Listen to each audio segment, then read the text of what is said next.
Welcome to the WWE Podcast, the most passionate and authentic wrestling analysis on the web.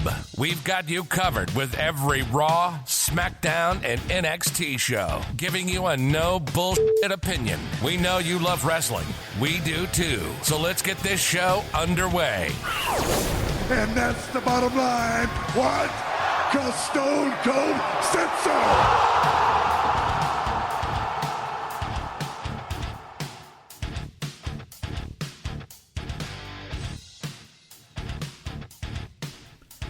What is going on, guys and girls? Welcome back to another edition of the SmackDown Review here on the WWE Podcast.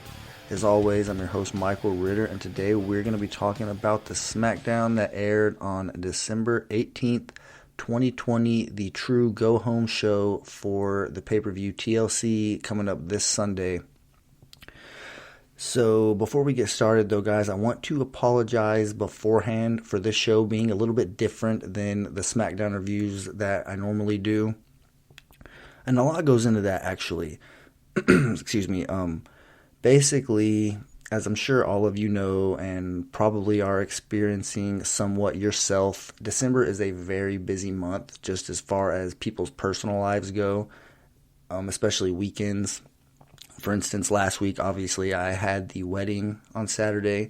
This week is a little bit different. I actually am flying to Atlanta tomorrow, which is Saturday, December 19th. I'm flying to Atlanta.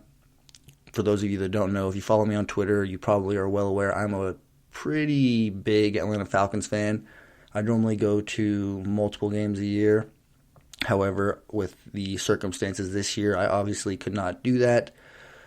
But I managed to get a trip booked and planned, safely of course, to squeeze in a game here at the end of the season. I'm going to watch the Falcons and the Buccaneers play at Mercedes-Benz Stadium in Atlanta, so that's going to be pretty fun. But besides just that trip, which is a pretty big deal itself. I mean, I live in Texas, so I'm going to be flying basically across the country.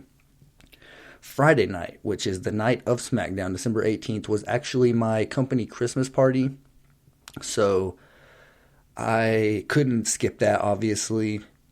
So I wasn't able to watch SmackDown live. And I actually wasn't able to watch it, period, because as I'm sure everybody who did watch it live is well aware of, it was on FS1 and not Fox. And that wasn't breaking news or anything like that. They actually said it last week on SmackDown. I saw it on the internet. So I was well aware that that was going to happen. But because of, obviously, a trip coming up, me trying to get ready for the Christmas party after work on Friday, I forgot to adjust my DVR, so the SmackDown actually did not get recorded, so I was not able to watch it. However, obviously, I watched several highlight clips. I watched a couple of the segments just themselves on YouTube, as well as read a bunch of recap reports online. So I feel like, I've done this before, if some of you might remember, on an episode that I wasn't able to watch SmackDown in the past. So this isn't necessarily something super new to what I've been doing, but it's definitely different. It adds another wrench into an already kind of, difficult weekend. But I didn't want to, because I did consider, last week I considered, mentioning it to you guys on the show that, hey, next week I'm not sure if I'm going to be able to do a SmackDown review because of all this. I thought about talking to Matt about it as well, but at the end of the day, I really wanted to keep the streak going. I didn't want to miss a week. I didn't want to have to make you guys go without a SmackDown review, especially a go-home show. Now, granted, it's not going to be as detailed. Like I said, I didn't get to watch it in its entirety, so it's kind of hard to, give it the, full analysis, being kind of put behind the eight ball like that. And like I said, that is on me. I do apologize for that beforehand. But I do feel like I'm still going to be able to deliver a decent, at the very least, SmackDown review for you guys, as well as give you another top 5. This one was actually requested by DJ Kuzmo on Twitter It's going to be the top 5 forgotten superstars in WWE. And like always, very subjective. And I didn't really use anybody from, way back. I mean, it's pretty much just, early 2000s to, late 2000s. Just the era that I wanted to give you guys who I actually saw wrestle and who I can tell you specifically that, they at least slipped my mind. Maybe not the average wrestling fan or people who, watch the WWE Network religiously. They probably see these guys all the time. But like always, I would love to hear you guys' top 5. This is going to be the top 5 forgotten wrestlers in WWE. And after that, I will also be giving my quick predictions for the card this Sunday at TLC. So definitely still somewhat of a good show here lined up for you guys. I didn't want to leave you hanging. So we are going to get right into the SmackDown review right now. And this SmackDown actually started with Kevin Owens giving a promo in the ring. But the SmackDown itself was kind of centered around, as it has been in recent weeks, this week more so, because it kind of was sprinkled throughout the entire show, but it was centered around the Roman Reigns, Jey Uso, and Kevin Owens angle. And one of the articles that I read was on CBS Sports by Brent Brookhouse, and he did a pretty good job summing up a lot of the Kevin Owens and Roman Reigns encounters throughout the night. Like I said, it kind of sprinkled around throughout the entire night, So we got a little bit in the beginning, a little bit throughout, in the middle, and obviously ended the night with a little bit more. So I'm going to go ahead and read a little bit of what he said in his article. But it starts out by saying, Kevin Owens opened the show with an in-ring promo. Owens said he received the message Roman Reigns sent to his family last week when the Universal Champion threatened to take the food from Owens' family's table. Owens told his family not to watch the match at TLC because he doesn't want his family to think about him differently after seeing what he does to Reigns in their match.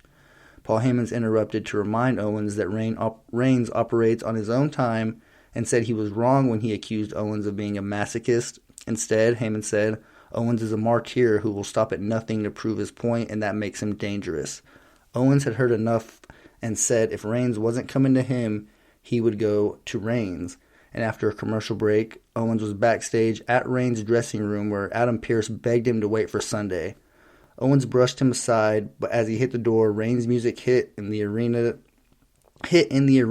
and the champion made his way to the ring with Heyman in tow. Reigns said he didn't want to hurt Owens, but he can't have Owens running around claiming that Reigns is the bad guy. Reigns offered Owens the chance to acknowledge him as the head of the table or he would end him, not at TLC, but tonight. Owens tried to storm the ring, but was attacked from behind by Jey Uso before Reigns joined in on the beating, with the two leaving Owens down and out. Backstage, Reigns told Jey to end him for good. Jey attacked Owens with a chair on his way to the trainer's room and then put him through a table in the trainer's room later.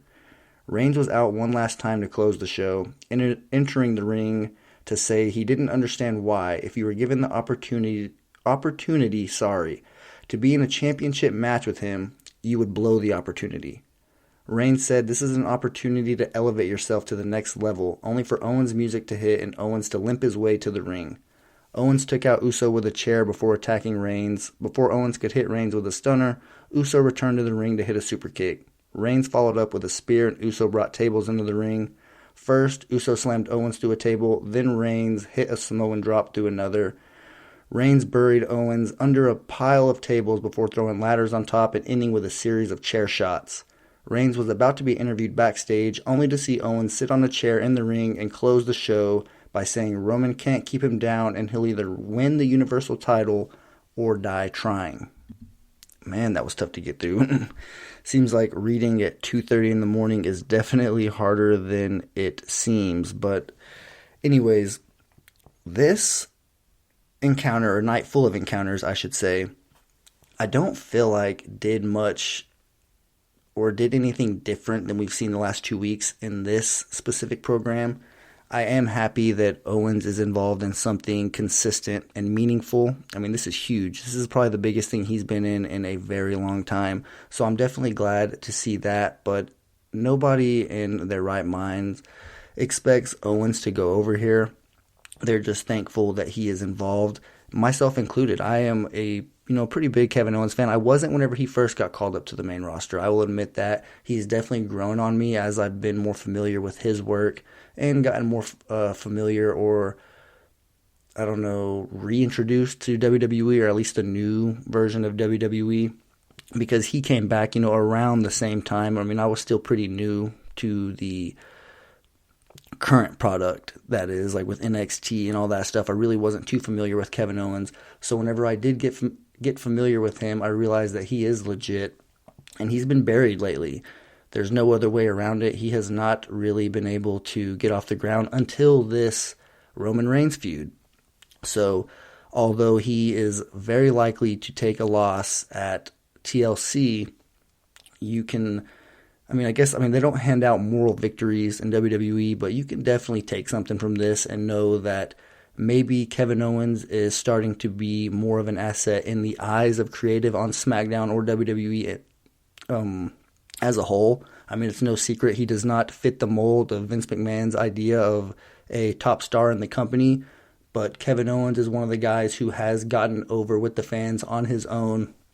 He is somebody who does look like someone who can kick some ass, legitimately. He is not somebody who seems like he's fake or scripted whenever he gives a promo.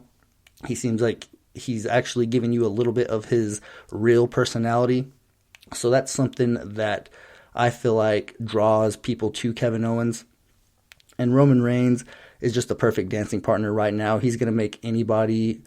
I mean, look at Jey Uso, who's somebody who people couldn't tell apart from his brother 3 or 4 months ago, and now he's main evented more SmackDowns, even pay-per-views, than him and his brother did combined for the past 10 years. So there's definitely a lot to take from this. I do feel like not being able to watch SmackDown in its entirety was probably the most detrimental in this specific program. A lot of the other stuff that happened, I feel like, was pretty easy, pretty cut and dry to get caught up on. With this being drug out so long throughout the show, I feel like there's probably a lot of stuff that I missed. So I'm probably going to watch SmackDown on the flight tomorrow, the Hulu version that is, so I can actually get caught up and see exactly what all I missed, because this is something that I definitely want to be completely up to date on, because I don't know how much further we're going to get after this. I do think it's probably going to be over after TLC. They'll probably get Roman Reigns moved on to somebody else, but I do not know that for sure.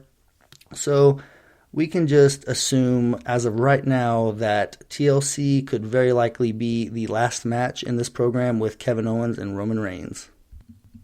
Up next on SmackDown, we get the Tag Team Championship match between the Street Profits and Ziggler and Rude. This match itself, from what I read, was mostly dominated by Ziggler and Rude, but the Street Profits do get the win via roll-up. The second week in a row that this feud ends in a roll-up. As far as I know, it is not going to be on the TLC card. I do not believe that I saw it whenever I read it a little bit ago.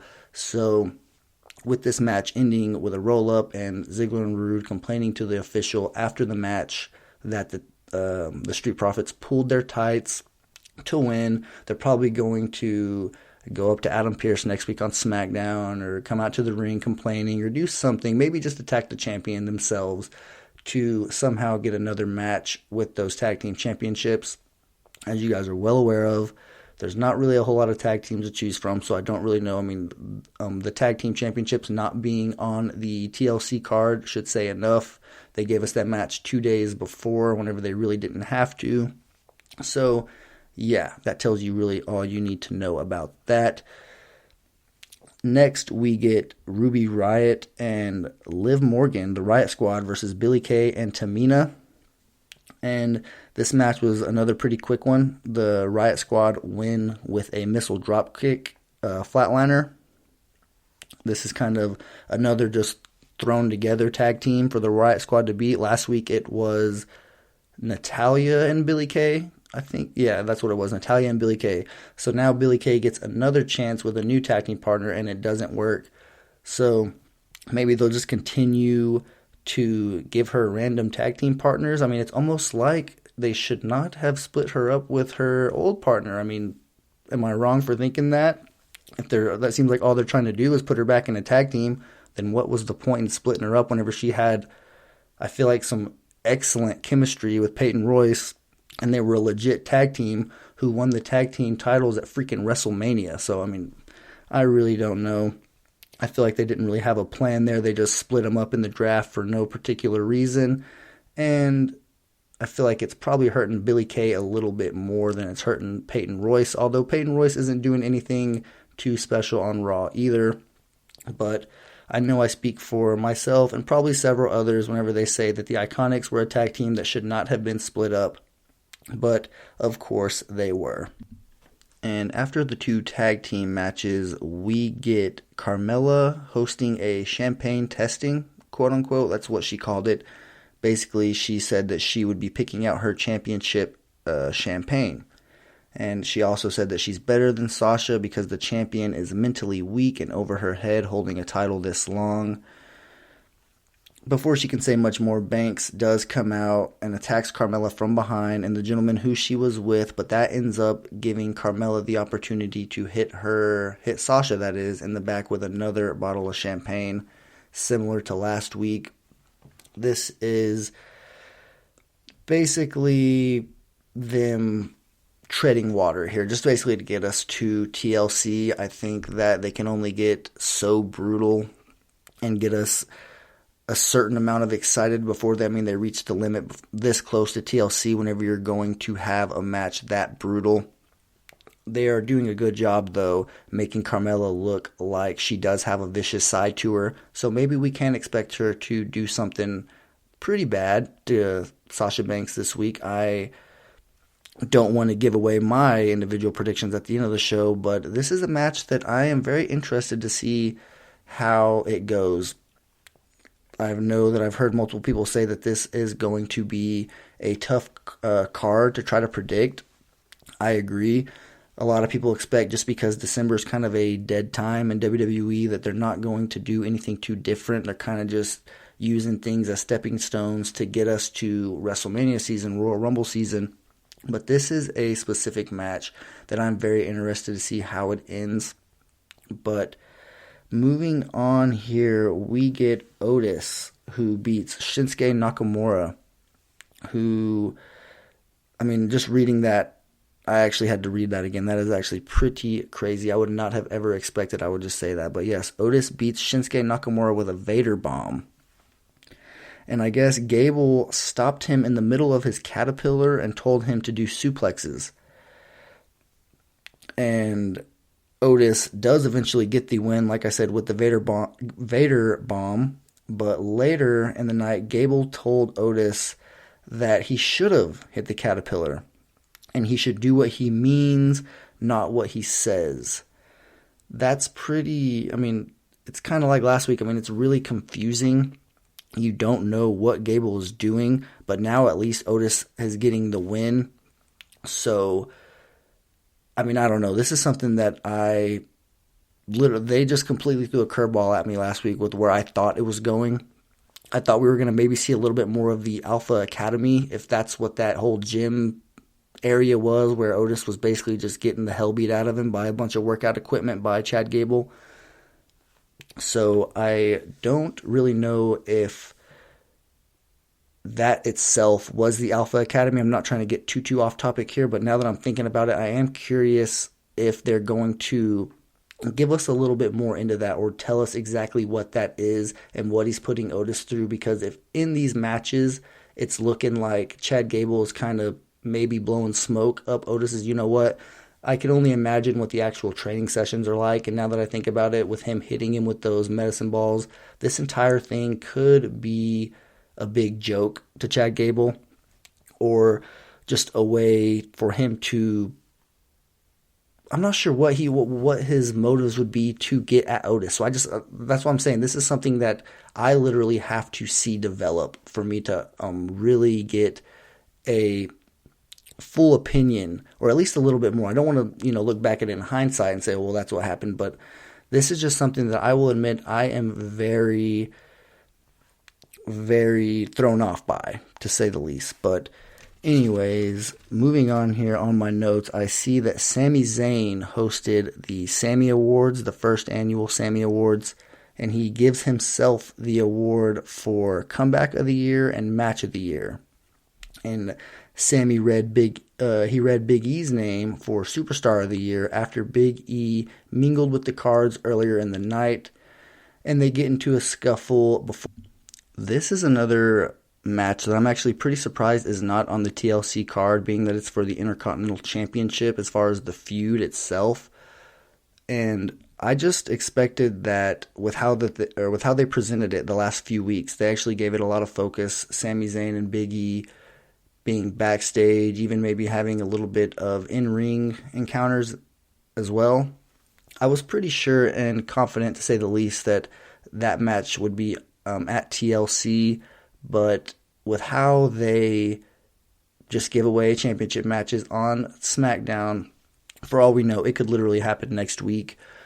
I don't think it's going to happen at the Royal Rumble, just strictly because I do think that Big E is going to have I know he's going to have a spot in the actual Royal Rumble, but they might actually have pretty big plans for him in that match. So, we've seen people go double duty before. It's not out of the question completely. But I would put my money on, if it's going to happen between TLC and the Royal Rumble, that is whenever you can probably expect Big E getting a shot at that Intercontinental Championship. But about Big E, real quick, I do want to add, because I'm pretty sure it was on the mailbag episode that I listened to this week, about, I think it might have been the Casual Wrestling Fan who called in and said, or he mentioned the Talking Smack segment with Paul Heyman and Big E. I agree with them both. That was pretty great stuff. If you didn't already believe in Big E and what his potential can be before that, go back and listen, and you should definitely be on that bandwagon now. Who knows? It could have been WWE speaking through Paul Heyman and him being basically the messenger as far as them wanting to get their point across to the WWE fans, what their perception is, or maybe how they view Big E and what we can expect from him in the near future. It's no secret. Everybody knows that Big E is deserving of this singles run. He's worthy of it. And I think people all can agree that, he's pretty capable of it. I don't think he's going to do wrong here or bad. I don't think he's going to flop by any means. He's just, he's legit in the ring. He's got the body of work.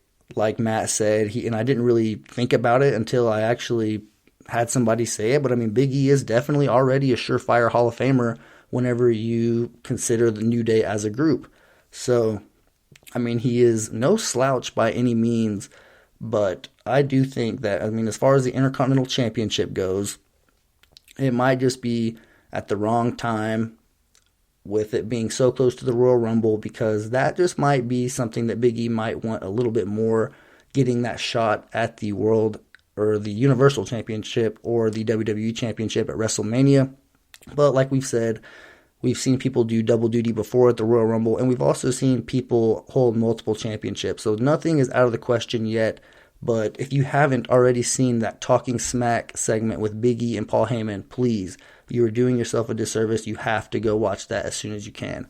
But after the Big E stuff with Sami Zayn, we get Bayley and Bianca Belair in a one-on-one match. This is a match that I definitely want to go back and make sure that I watch, mainly because how invested I am with Bianca Belair, but also just because I want to see how she was stacking up against Bayley. There's no doubt that Bayley is one of the top dogs as far as the women's division, so that's definitely, Bianca said before the match herself that Bayley is not a role model, but she does see her as a measuring stick, and that is, I couldn't have said it better myself. That's definitely what she is, and we'll probably see Bianca Belair have more of these matchups in the near future. But this match apparently ended when Bayley pokes at the eyes of Bianca to steal the win. So it was not a clean win for Bayley, which does protect Bianca in the long run.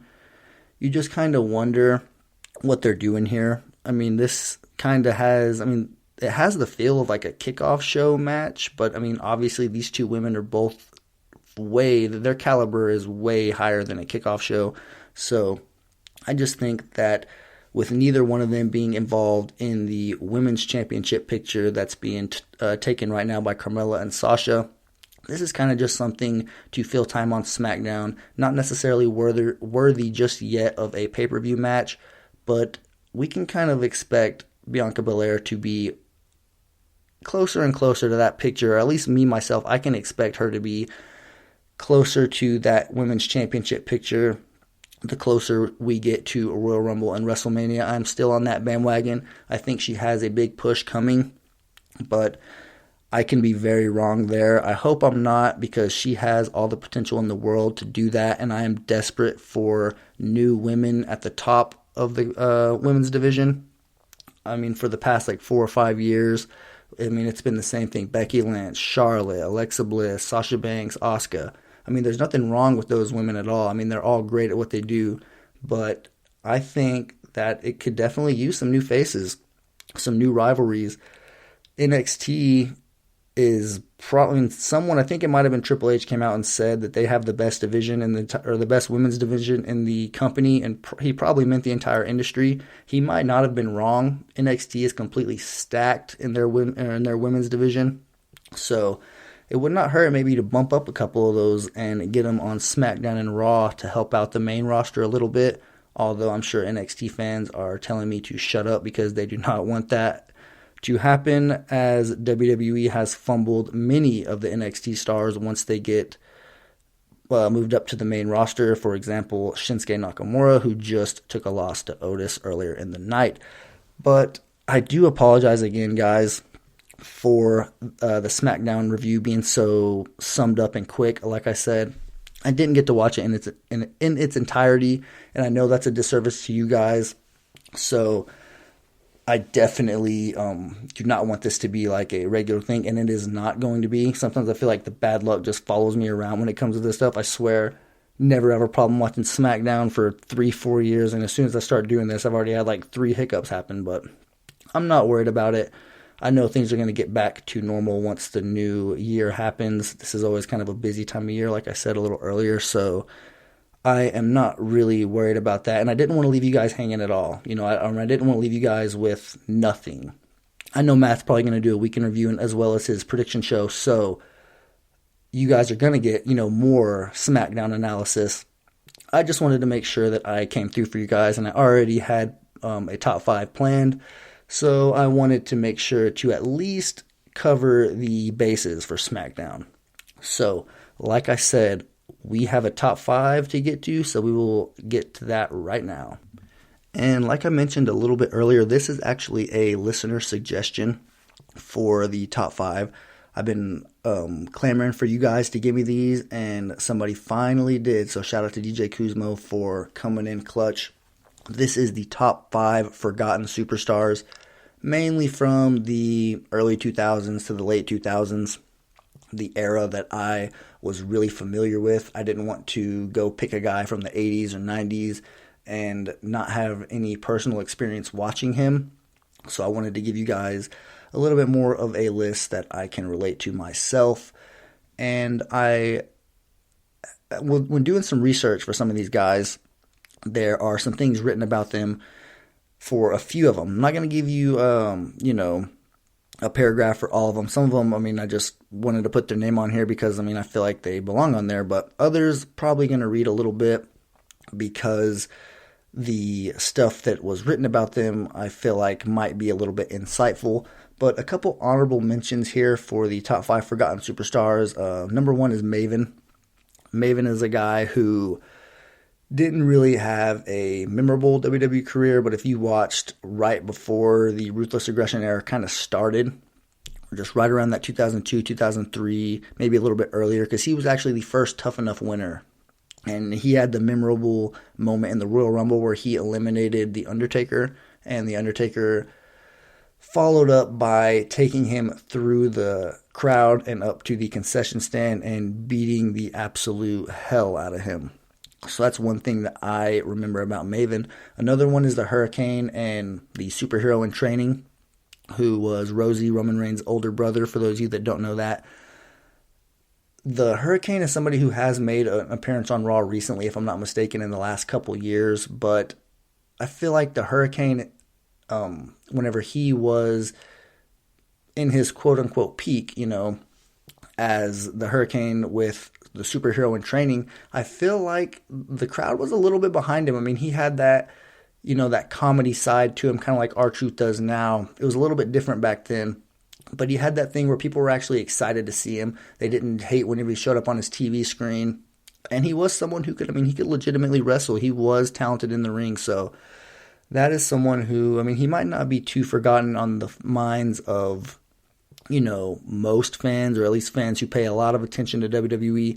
But for those of you who just, might have watched in that time and haven't really paid too much attention, the Hurricane could be somebody who slipped your mind. So I just wanted to throw him in there on an honorable mention. But now we will get right into the actual top 5. And number 5 is actually a tag team, the only tag team that's on this list. And it is Paul London and Billy Kidman. And this is a tag team that I unfortunately did not have the luxury of watching growing up in real time, because they were on SmackDown, like I said. But whenever I did go back and rewatch SmackDown, I watched every episode from 2002 to 2008. So I'm definitely familiar with the things that were going on there, and I actually got to watch it at an older age, so I do have a different appreciation for it. And I was just completely blinded as a kid as to what these guys are capable of in the ring and how good of a tag team they really are, or I guess I should say were. But Billy Kidman was initially introduced to Billy Kidman in WCW, so he was the one from that tag team that I was actually familiar with whenever he was in WCW with Rey Mysterio and that group. So I was familiar with him, and now that I go back and I've watched highlights, and even earlier in one of my top 5s, whenever I mentioned the top 5 finishing moves and I referenced the Superstar Splash, or the Shooting Star Press. Sorry, I don't know what the hell I'm thinking. The Shooting Star Press. Billy Kidman was one of the guys who perfected that move, and it's tough to find somebody who actually does it better than him. And I don't really have, a quote or anything about this tag team. This is one that I kind of just wanted to put on there because you don't really hear their names mentioned whenever you talk about the great tag teams of that era. So, but whenever it comes to actually, pure wrestling ability, their names might be close to the top of the list. So Paul London and Billy Kidman coming in at number 5. And at number 4 here, we have Vladimir Kozlov, he came in basically at the tail end of the Ruthless Aggression era, maybe already into the PG era, but Vladimir himself, he was a complete force in his first year with the company, as he ran through SmackDown competition with ease. He was heavily involved in the WWE Championship picture in 2008, feuding with the likes of Triple H and Jeff Hardy in the process. He began to lose much of his momentum after being drafted to ECW brand in 2009. Although he still looked unstoppable against many of his lesser opponents, he never again entered the main event scene, and his only championship victory was when he won the tag belts with Santino Marello in 2010. And that quote actually came from Jerry Markiarian from the Sportster. So Vladimir Kozlov, I actually met him at Hooters here in Amarillo, Texas once. I met, who was it? It was for sure Vladimir. It was R-Truth, and God, there was one more, and he just came back to the WWE. He was in the WWE because this happened about 2009 whenever I met him, and he just came back in the WWE for the Cruiserweight Classic, and he had really long hair. It's gonna come to me at some point, and I will come back to this, and I will answer that question. But anyway, I met him, and as far as the character himself goes, I feel like this is kind of like what they accomplished with Rusev is what they were aiming for with Vladimir. Kind of like WWE kind of gets hooked on certain ideas that they have. Like, for instance, and I have no idea if there's actually any correlation between this, but Luther Reigns, do any of you remember Luther Reigns whenever Kurt Angle was the general manager of SmackDown? He was that guy who was kind of just, his guy who did all of his dirty work. I mean, he was a huge guy, so he kind of had that, intimidation about him. But I feel like from that moment on, WWE was set on the last name Reigns. And just because Luther Reigns ended up being a flash in the pan, something that really, never even stuck around in WWE, they ended up, pretending that he never existed and gave that name to Roman, and he obviously has made it blow up, similar to kind of how Rusev did with this Vladimir character. And I'm not saying that they're identical, because they obviously are not, but it's just that foreign heel, which is always, a recipe for success. And I feel like Vladimir himself was a pretty good heel during the time he was there in WWE. So I definitely feel like he is somebody who's worthy of being on this top 5 list, because you never really hear much about him anymore, and he was pretty dominant for the time he was here in WWE. But up next at number 3, I don't really have too much to say about this guy, but I definitely feel like he deserves to be on here, and that is Gene Snitsky. He was a Raw superstar who was there during the Ruthless Aggression era, and he's most known for the episode of Raw where he punted the fake baby into the crowd, and the miscarriage angle with Lita, him being the one who was ultimately responsible for that. And he began screaming weeks and weeks, and it ended up being his new, his catchphrase. I mean, it was part of his theme song, but it wasn't my fault. That was the thing he held on to for dear life until he was eventually let go from the WWE. I actually remember he was part of that Survivor Series 2003 Team Eric Bischoff. And I mean, he was just, for as little bit of a time that he was in WWE, he did make a pretty big impact. I remember, I'm not sure if it was like part of his character, if he just legitimately stopped brushing his teeth, but there was a while there where his teeth were just as yellow as they could possibly be, and that grossed me out so much.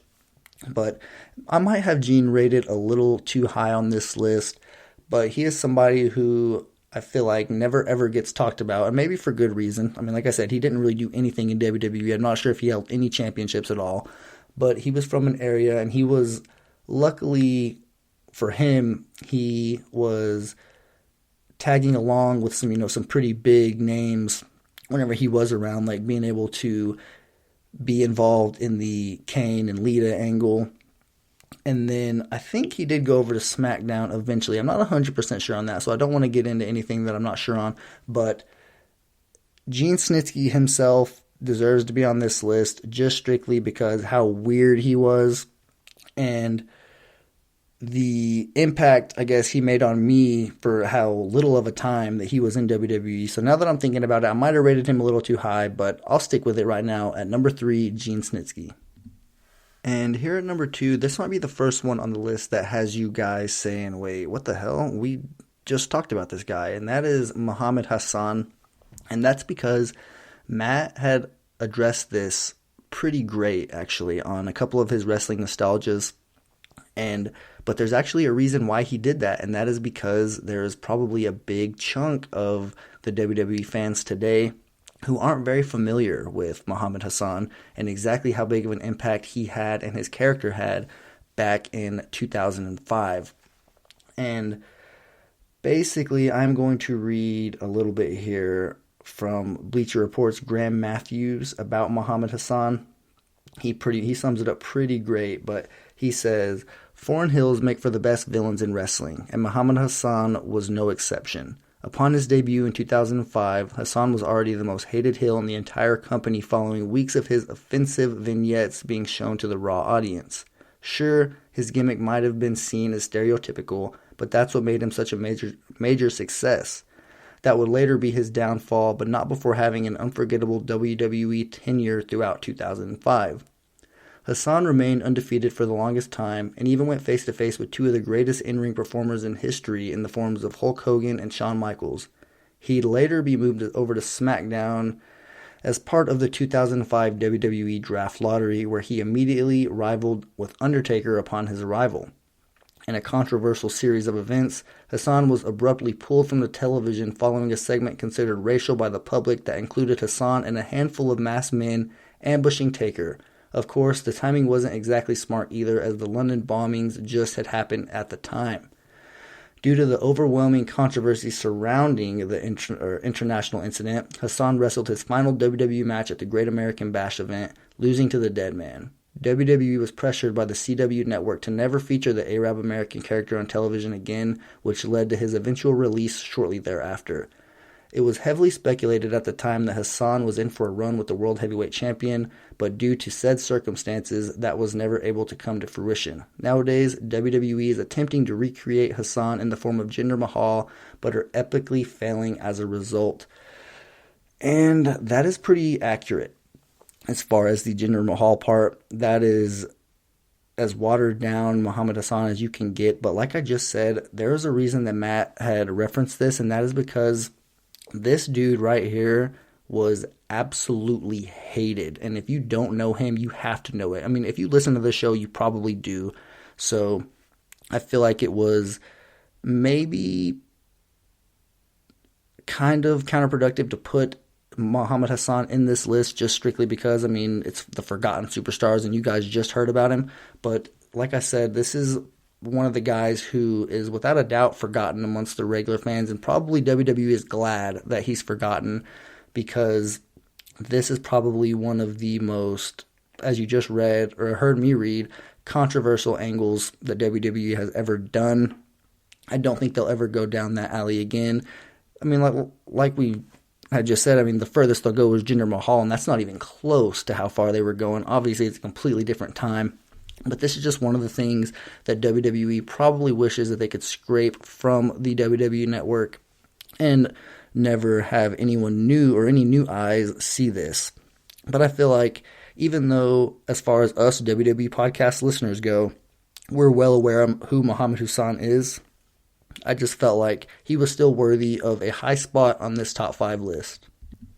And here at number 1, we have the Samoan bulldozer himself, the late Umaga.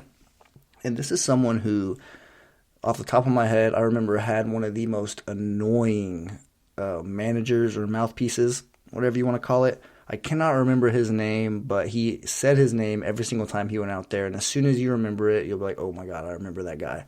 I know that's what I'm thinking, because he said his own name every single time he went out. And he said it in a very annoying and specific way that you definitely would remember. But Umaga, this is a guy who, I mean, if you're talking about dynasty, like the Samoan dynasty that people keep talking about with Roman Reigns, the Usos, and Samoa Joe. I mean, screw Samoa Joe. Can you imagine getting Umaga in that faction with the tag team and Roman Reigns? I mean, that is absolutely unstoppable. Nothing against Samoa Joe. I am a Samoa Joe fan. I probably shouldn't have said that. He didn't deserve it. But Umaga is an absolute monster, or was. I'm sorry. During his time in WWE, and this is something I'm going to read from the Sportster article I read just a little bit earlier ago. It says, Umaga, who was undefeated nearly a full calendar year after his debut, looked like an unstoppable force when he burst onto the scene in 2006. He actually had a pretty long run of relevance compared to many of the other wrestlers on the list, but he was unfortunately unable to reach continuous main event level status in the company. In 2007, he was featured in one of the marquee matches of WrestleMania 23, representing Vince McMahon in the Battle of the Billionaires against Donald Trump and his pick, Bobby Lashley. During his time with the company, Umaga became a 2-time Intercontinental Champion, but was never able to grab the brass ring and become WWE Champion. He may have been able to eventually reach his potential if he did not fail a drug test and refuse to attend rehab in 2009. Instead, he is remembered as one of the greatest what-ifs in recent memory. The most recent tributes, I guess you could say, that I've seen to Umaga are whenever Rikishi was inducted into the Hall of Fame a few years back, and obviously the Usos with their face paint, which they no longer wear, but for the longest time they did wear it, and it was said that it was to pay tribute to Umaga. And I feel like he's definitely worthy of being on this top list. I mean, he was a believable, just completely monster. I mean, his move with his thumb all taped up like that was perfectly fitting for him. I actually remember whenever he was in a tag team with Rosie, Roman Reigns' older brother, was it 2-minute warning or 3-minute warning? I can't remember exactly which one it was, but it's crazy to think about it now because obviously they would never do anything like this again. But he had a brutal frog splash on either Stacy Keibler or one of the old school women's divas back in, I don't even know when, but that's just something that I remember is them that group putting several beatdowns on much smaller people and even women at some point. So that was even before he was quote unquote Umaga, he was always just that dominant heel, huge guy who, I mean, you never once seen him smile. The entire time he was in WWE, he always just had that psycho vibe about him where he was screaming. He was one of the most believable characters in WWE. For the longest time, I was not sure if the marks on his face was paint or tattoos. And to be quite honest, I'm still not 100% sure. I don't want to say one or the other because I'm not confident that I would be right. But basically, Umaga is someone who, it's unfortunate that he had passed away not too long ago. But I really wish he would have gotten a longer run in WWE because I feel like there was still a lot left. There was a lot of untapped potential there in his character. But that is the top 5. I said I would get you guys one. Sorry I didn't get one last week, but I will never go 2 weeks in a row without doing that. So I might not be able to get one every single week, but I will definitely do everything in my power to make sure that I do not go 2 weeks in a row without giving you guys one. But up next here, I'm going to give you guys my quick predictions for the TLC card this Sunday. And this card itself, as of right now, only 6 matches. I feel like nowadays, more than ever, cards are subject to change leading up to the pay-per-view itself, whether it's that day, right before the show starts, a couple days before. I feel like nowadays the card is always a little bit more flexible. But the 6 matches that I have here on the card, we're going to start with the Raw Tag Team Championships, New Day versus the Hurt Business. And I feel like this is a match where the titles are going to change hands. I do feel like the Hurt Business is going to capture those tag team championships. I feel like this is going to be an excellent match.